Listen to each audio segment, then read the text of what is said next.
Welcome to the sixth and last of our bulk wine talks presented by the World Bulk Wine Exhibition, WBWE.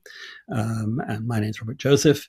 And this is the time of year where I would normally, and I think many of the people watching would normally be in Amsterdam at the exhibition. And for those of you who don't know the World Bulk Wine Exhibition, this is an event I've been going to, I think, almost since it began. And it's an event that I was told about by a friend. I wasn't actually invited as a journalist. It was something I wanted to go and see myself.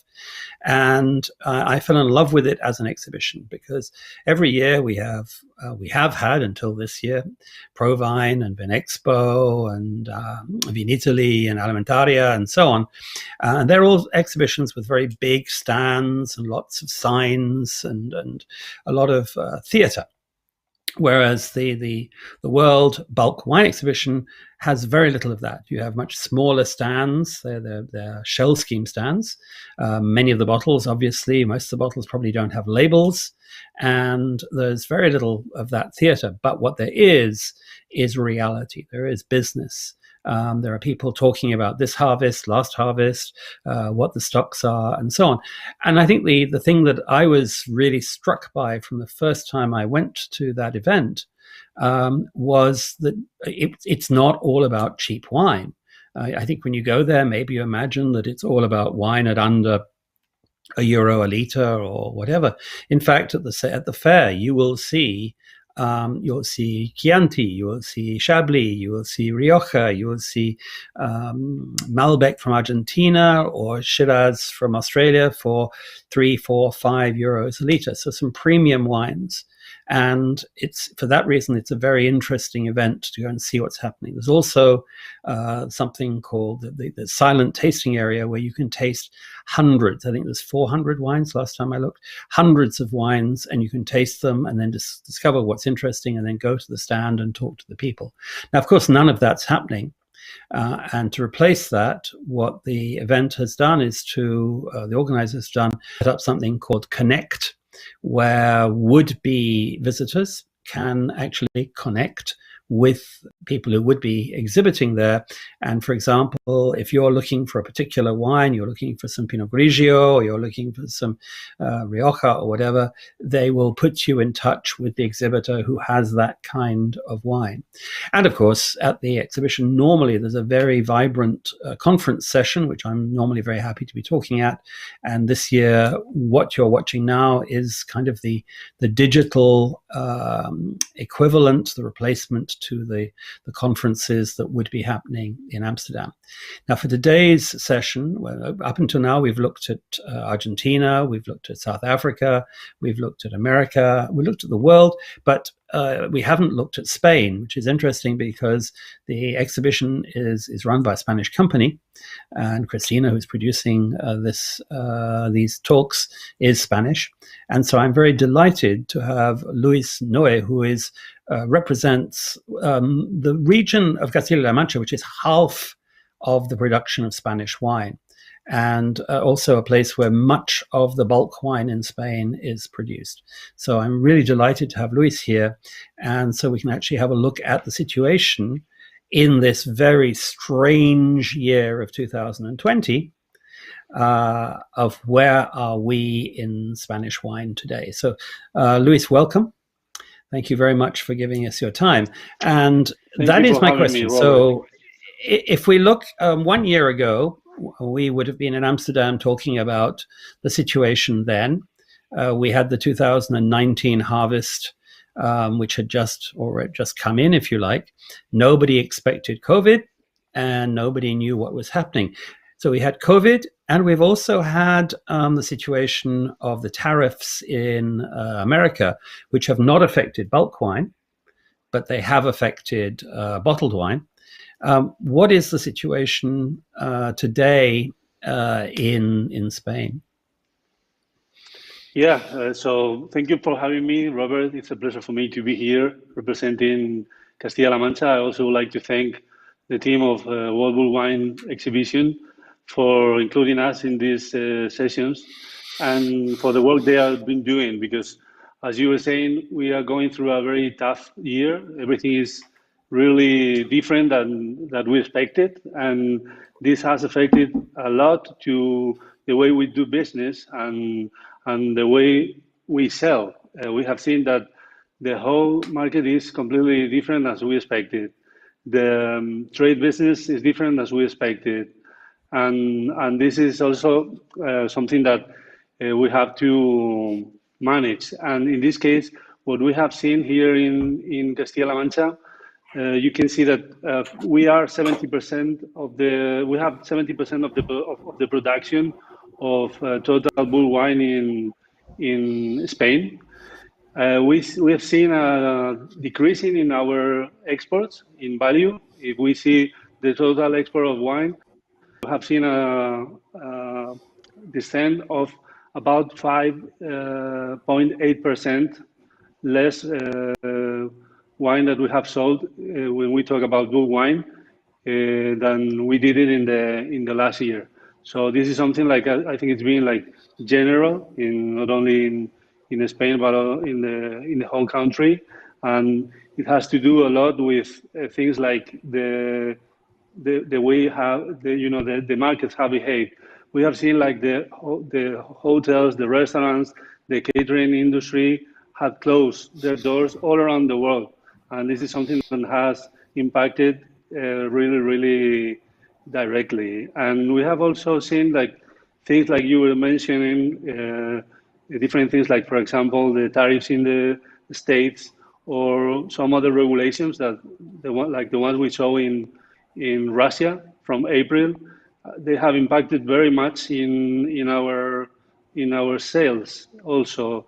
Although we have seen some positive situations, like for example, we have grown in Germany about 12%.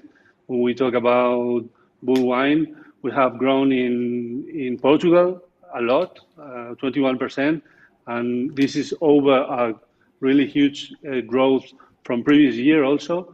And we have also grown in countries like Italy, which when we talk about bull wine. So yeah, it's a very tough time. It's also very difficult in a way that, as you were mentioning, we don't have the tools that we used to have formerly. It's like we should all be in Amsterdam, as you were saying.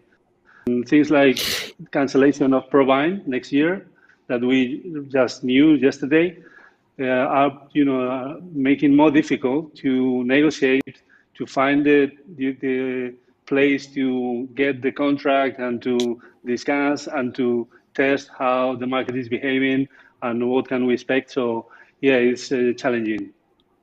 Could I ask, there's a tricky question, which is one that always interests me, because to me, you make some of the world's best olive oil in Spain. Yeah. And you make some very good wine. And a lot of that olive oil goes into bottles with Italian labels.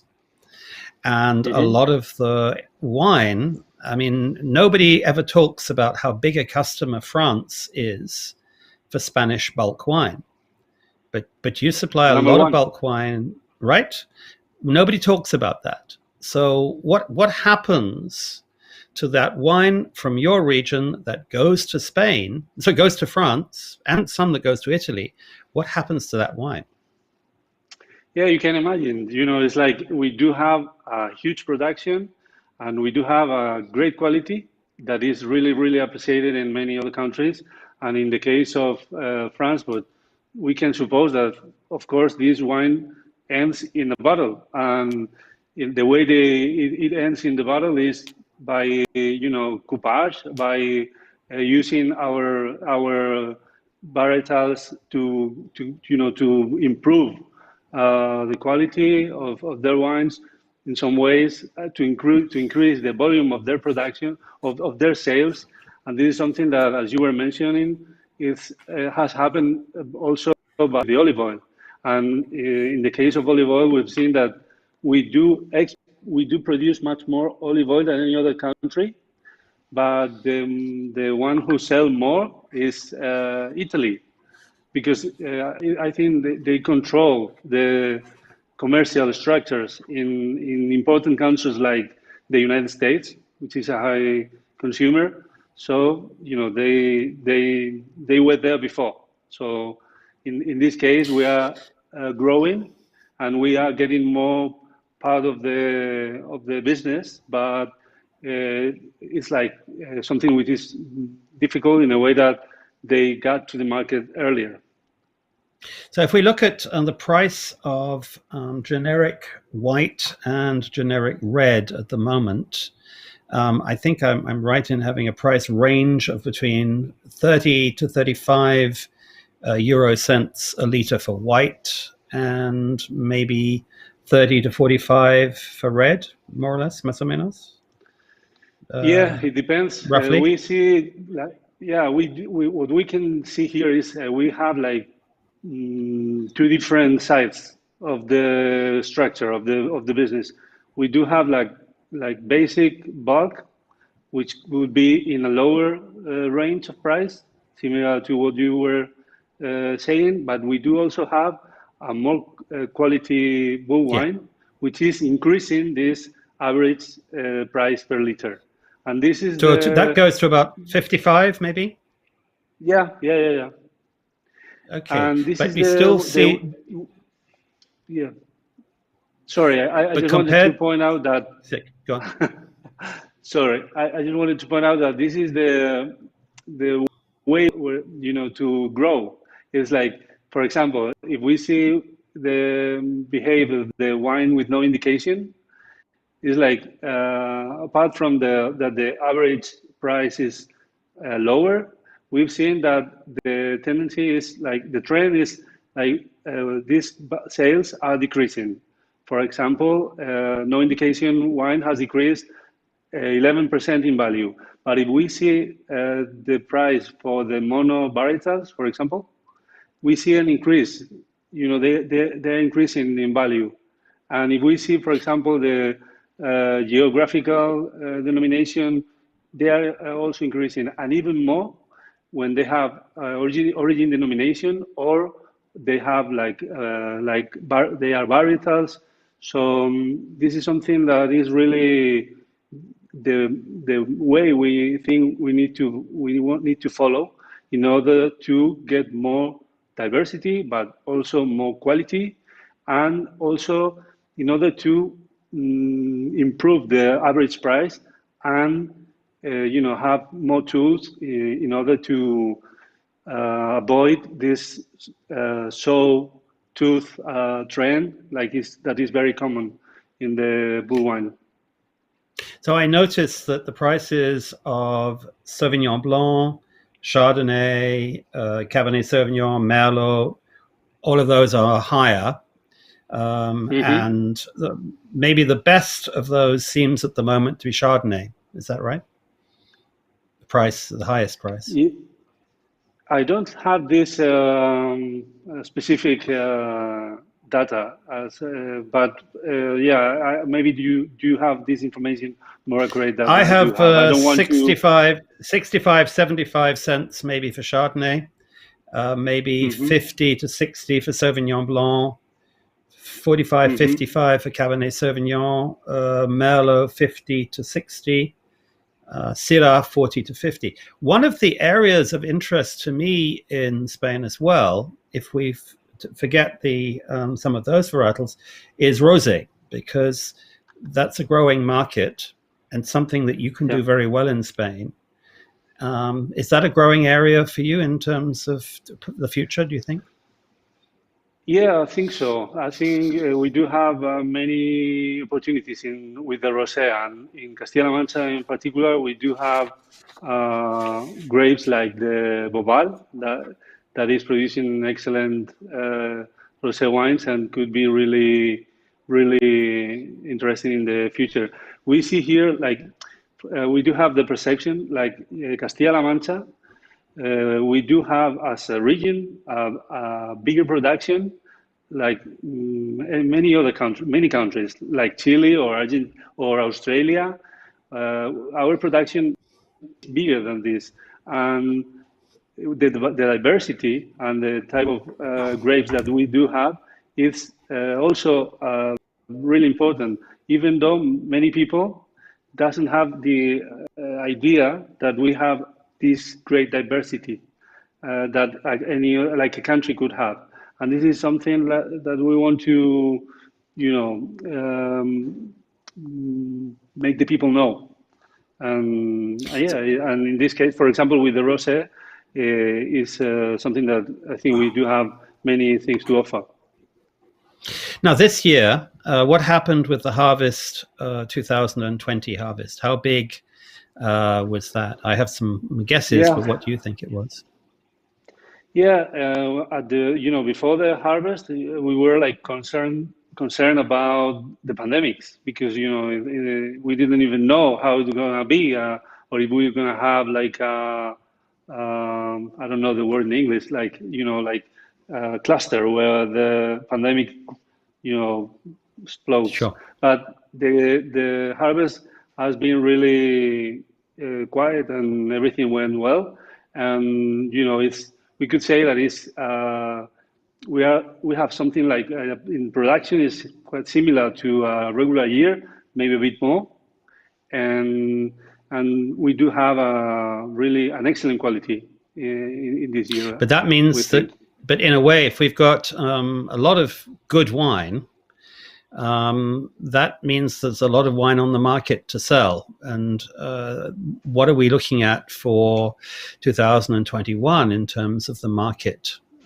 What do you see? I mean, obviously, we hope the vaccine is going to help open the restaurants again and get us back to something closer to normal, but it's not going to go from off to on immediately, is it? Yeah, it's quite challenging in this case, and we need to see how everything develops because in some way the people is like expecting to know what's going to happen and when we are going back to normal, but it's difficult to know exactly how it's going to be at this point. But do you think over the next, because there are questions being asked across Europe at the moment, including in Bordeaux and in other places, as to whether the number of hectares of vineyards that we have today is sustainable? What do you see looking at Castile-La Mancha today? You say it's a very big area. It's, I think it's your, how many hectares now for the whole of the region? I think it's, there's 970,000, 500,000.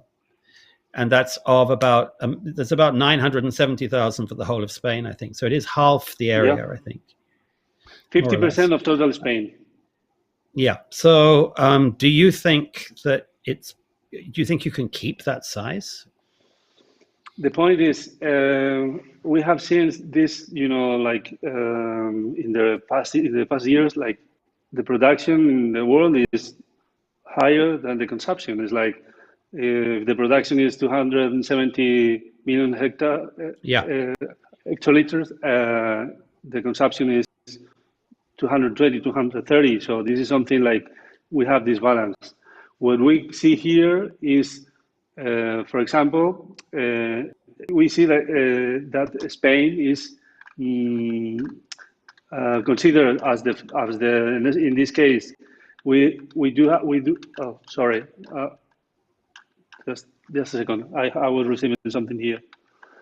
What we see here is in Castilla-La Mancha, we have the biggest surface because we have a huge surface, but the productivity, we are number one in surface, but in productivity we are like number 10 in this case. So these are pluses that could be in the market.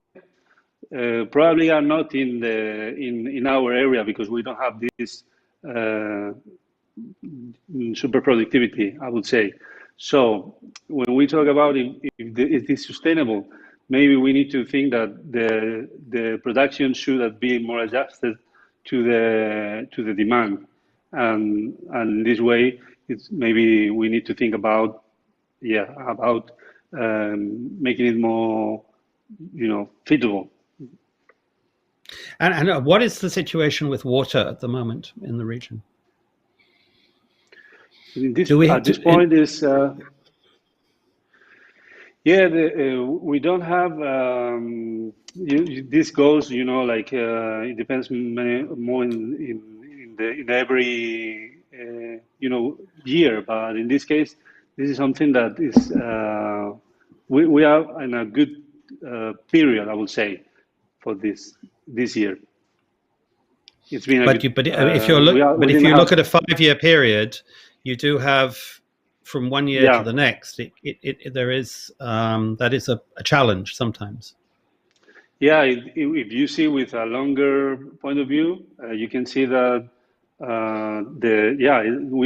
we have a decreasing. It's like we do have less irrigation. We do have less rain we did have like 10 years ago, and this is something that is going to affect for sure in the production for the coming years. So now, where are your main? You talked earlier about an increase in bulk sales to Germany, also to Portugal. What is happening in some of the other markets? What's happening, for example, in China, America? Yeah, in China, in this case, we have seen that we are growing a lot with bottled wine, but in this case, with blue wine, we saw a decreasing. And in the case of the United States, what happened there was like the tariffs had affected really in a very negative way. And we've seen a decreasing of 10% of our sales in the American market. And we hope with the new administration, this will change, because we see this is totally unfair that the companies producing wine, olive oil, or cheese are paying for something that happened in the aeronautic sector. So hopefully this will be changed soon. Unfortunately, Luis, we talked to Greg Livengood from CIATI at the beginning of these sessions.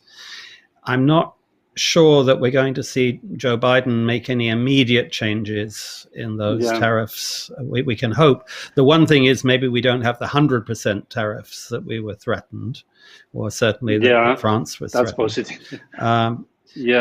But so what for you is, it seems to me that we have two challenges for Spain. Firstly, we have to move volume, and secondly, prices are about as low as they can be. We can't see prices going much lower, can we? I don't think so. And as I was saying, I think we need to focus on the side of the business. As we were saying, we do have the basic product, and the added value there is much more difficult to sell and to put on the market. And we do have competitors from other regions like Chile or Argentina that can break the market and can be really difficult to battle in if we are just focused on the basic product. But if we focus on the quality product and all this that we were saying, and all this wine that you were mentioning, for example, that we sell to France or other countries, and is based on a better quality and more differentiation, this is, I think, the way that we can get a higher average price per liter, and the way we can also stabilize the price and avoid this constant change that are affecting really badly to the market, the companies, and the people behind these companies. Now, are we seeing, if we go back, because I've been looking at the wine industry for a long time, I remember the days when there was a lot more Arén than there is today, when there was a lot of white wine that today we wouldn't be able to sell anywhere. What is happening within the vineyard? So what is red and what is white in percentage in Castile-La Mancha? We do have. I don't have exactly this. Más o menos, more or less. Yeah, if we talk about this, is we do have the most relevant grapes in our region. The Tempranillo is the one we do have, and others like Red Grenade that is growing. And as you were mentioning, in the white is the Iran. So we could say that maybe 60% of the production is white and 40% would be red. I think this would be something real. That yes, and white has come down and red has come up, I think, over the years. Exactly. Yes. Yeah. And do you think that we're going to see, A, do you think that's going to continue in terms of the balance? And B, do you think we're going to see a change in the grape varieties? Yeah, I think, for example, we have many companies that are going to varieties that have something different to offer in the market. And yeah, I think considering that we are evolving in our model and we are not going in a way that producing more and more, that maybe it was the reason why we had this huge amount of production, for example, with the Iran. As much as we are evolving with this model with more quality and more diversity and more adapting different grapes that are working really well in our region, I think yeah, this trend will continue. So how many producers in Castile-La Mancha is 70% of the bulk wine in Spain, I think. How many producers now are really significantly producing bulk wine in the region? We do have 600 wineries in Castilla-La Mancha, and from that we do have 250 cooperatives, which are the one that are selling the most part of the bulk wine. And we do have the data that 60% of these cooperatives are exporting. So it's about 150 cooperatives that are now selling bulk wine in the international markets. And is that changing in the way in which they're presenting their wines in terms of promoting and selling? Yeah, I think here we can see a trend, which is consolidation. This is something that we are also promoting from the regional government in a way that we can have better commercial structures. We can have better position when at the point that we are negotiating, and we optimize the behavior and the way our cooperatives work. As I was mentioning, only 60% of the cooperatives are now exporting their wines. The other 40%, we do have their opportunity to grow the business in this differentiation and quality wine. So yeah, I think this is the way we can continue developing the way we support the companies and the cooperatives.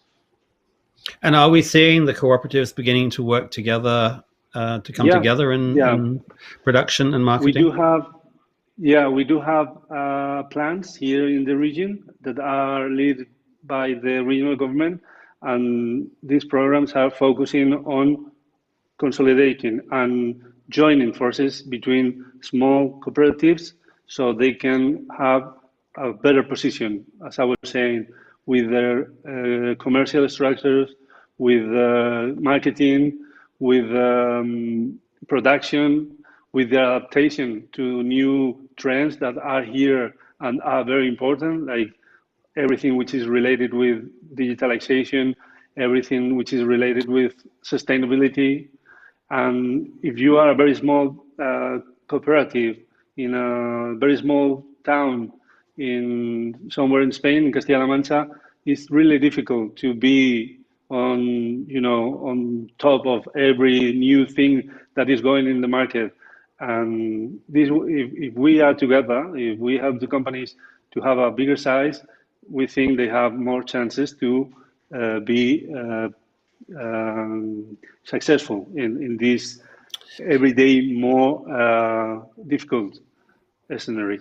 So when we were talking last week to Bernard Fontanez from Origin Wines in South Africa and Argentina, he was saying, and again, South Africa has a challenge of, again, low prices for its bulk wine, but he is saying that being organic is definitely proving worthwhile. I don't think he necessarily makes more of a profit, but he gets paid. It's easier to sell the organic wine, and he gets paid enough to cover the cost.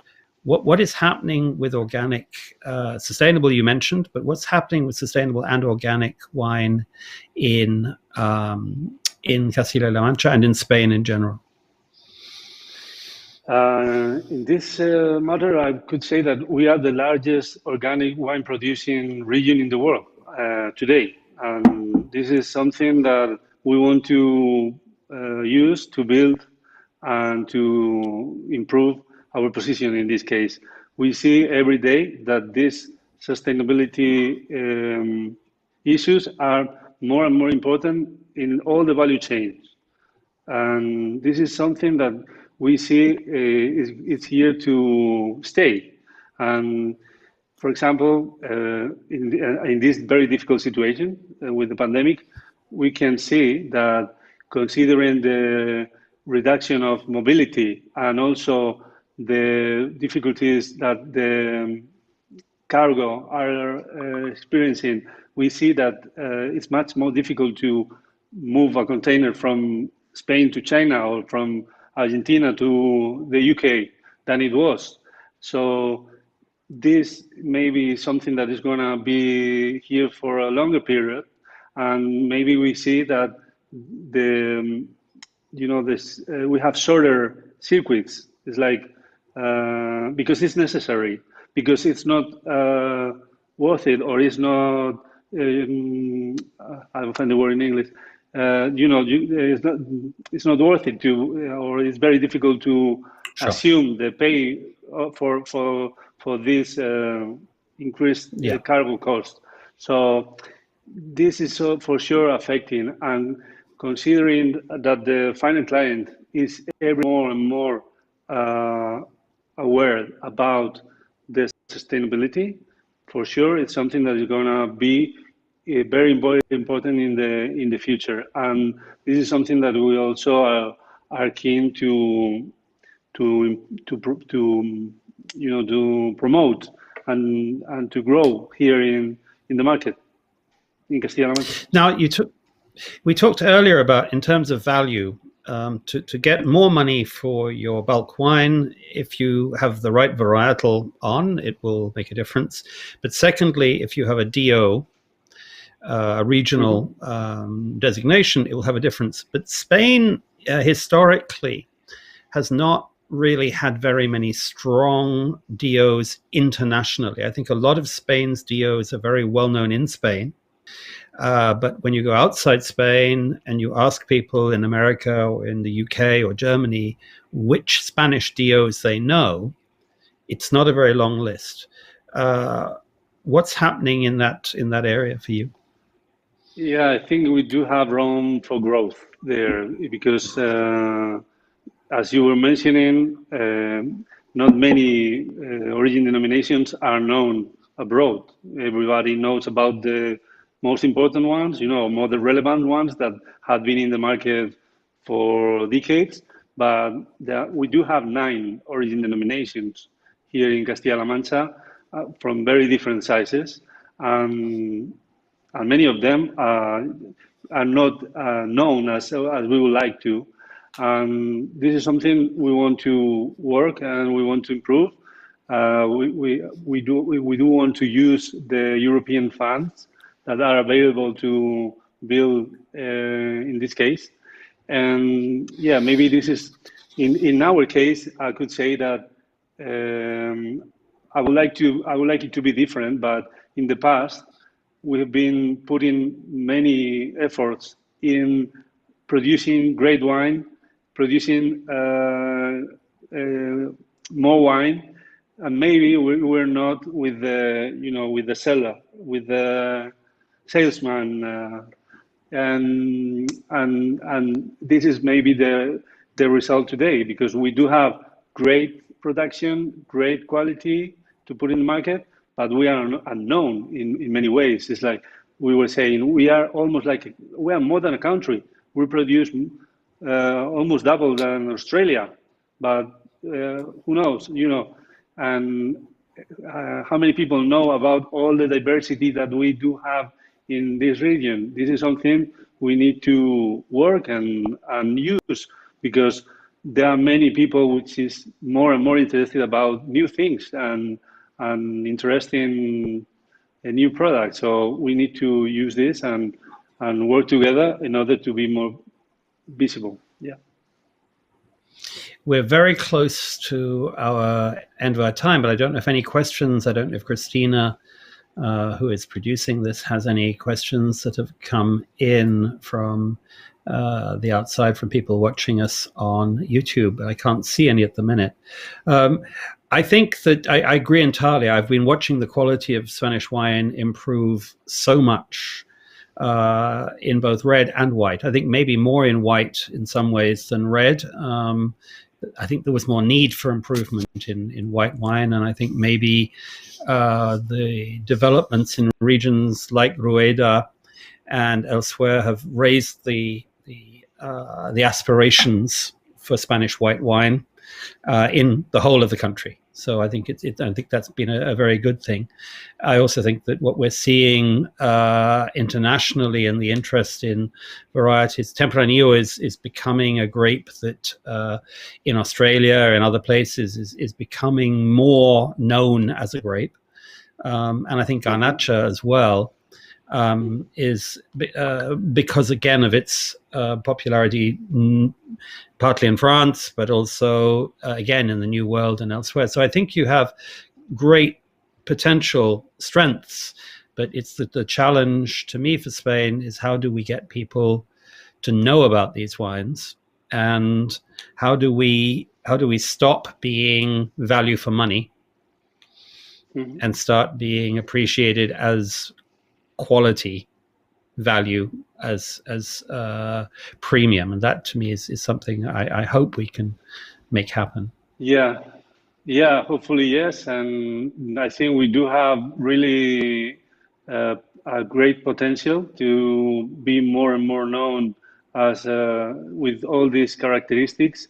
And the way we are trying to increase this is by promoting our wines, with many different type of activities. For example, during this year, when we noticed that it was impossible to do anything regarding promotion, we changed all our plan, and we've been doing virtual activities and hybrid activities in China, and we had great feedback. It's like we've done like 10 events, including virtual, including hybrid, mostly in China and Southeast Asia. We got about 120 wineries joining this event, porters on this event, more than 1,000 visitors in 2020, which is challenging. Yeah, and very. This is the way. And I think we were the first region to do this in China, and everything was really happy to have the opportunity to offer what they have to offer their wines, and also the importers on the other side were really thrilled to have the opportunity to taste 2020, and to be back on business. And with this, and considering that we have great diversity and great quality of products, we are positive that we can improve our presence, our visibility, and the presence of our wines in the markets. Well, Luis, I think that's a very good note to finish, and I hope very much that we will meet, hopefully at the fair. Well, maybe at the Yantai Fair, or maybe in Amsterdam later in the year, because next year. Because I hope, we know we don't have Provine now, but I hope as we move into the year, some of the other events will happen. So anyway, can I wish you a very good weekend, and bonne continuación. Thank you. Same to you. Thank you, Christina. Thank you to WBWE for producing this series. This is the last one of our series at the moment, but please take a look at them on YouTube. They're all there to be seen. And I have really enjoyed these conversations. And I think if you watch all of them, you'll have a very good idea of what's happening, not just in bulk wine, but in wine in general across the world. So thank you very much. Adiós. Thank you, Robert. Adiós. Hasta luego. Hasta luego, hasta la vista. Hasta pronto. Hasta la vista.